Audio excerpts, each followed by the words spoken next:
So it's from Data Cloud Setup Home that you provision Data Cloud in these free developer accounts. I clicked Get Started, and it wasn't very long before it did refresh and show that my home org ID had been established along with my home org instance and tenant endpoint, etc. So that tells me that Data Cloud is now ready to go. Now the next step is to set up or enable generative AI inside of this organization. And so I want to go into Einstein Setup Home next. And so under Einstein Generative AI, you'll find Einstein Setup. And then here, once you go there, it will toggle on Einstein. Now, if you try to do this before Data Cloud is provisioned, it'll throw an error. That's why I encourage you to wait to do this. And so now that Einstein is turned on, you can turn on other items as well, or other toggles inside of this screen. One would be turning on the beta generative AI models. This gives you faster access to newer models, so you can turn that on. And you want to click to confirm that you understand that this is pilot or beta service, and then I'm going to click to enable that. And that is optional. You don't have to do that, but that does give you greater options to the models that you'll have access to as far as large language models. And there's other settings here as well that you can set, such as turning on or collecting and storing Einstein Generative AI data. Click Go to Einstein Data Collection. And so here you may want to turn on the audit and feedback toggle, and that gives you the ability then to collect and store Einstein Generative AI audit and feedback data for analysis and reporting. You can also toggle on some of these other settings here for different tracing of agent performance and more. You'll get a lot of these toast messages also that you can dismiss as things are turned on.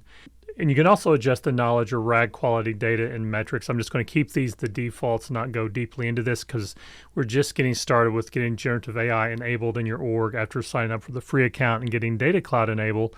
You can also set up Agentforce session tracing that gives you more granular level reporting and analytics around your different agent performance.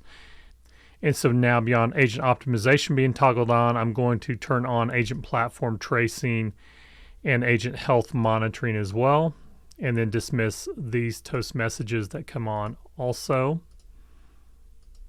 And I'm not going to turn on the default agent. I'm going to go next into Agentforce and be sure that Agentforce is enabled once I've selected all this. But before I go into Agentforce, I want to go back into the Einstein Setup screen, because we had gone to this screen from the Einstein Setup Home when we went around the collect and store Einstein Generative AI data. You can also configure the Einstein Trust Layer settings. I'm not going to worry about that right now. There's a lot of other toggles that you can turn on or off depending on your use case. You can also configure different model providers. At the time of this recording, these are the different large language models that are available and that are turned on. And so now that we've done the setup on the Data Cloud side, we've made sure that's been provisioned. We've also turned on Einstein Generative AI. Next, we want to search for Agentforce agents, and that would be inside of Agentforce Studio. That is available inside of Setup. It's also available from inside of App Launcher as far as Agentforce Studio. So from the Setup side, I can click on Agentforce agents. And then here we will need to turn on Agentforce. Okay, now before I do that, I'm going to go into the App Launcher instead and look for Agentforce Studio.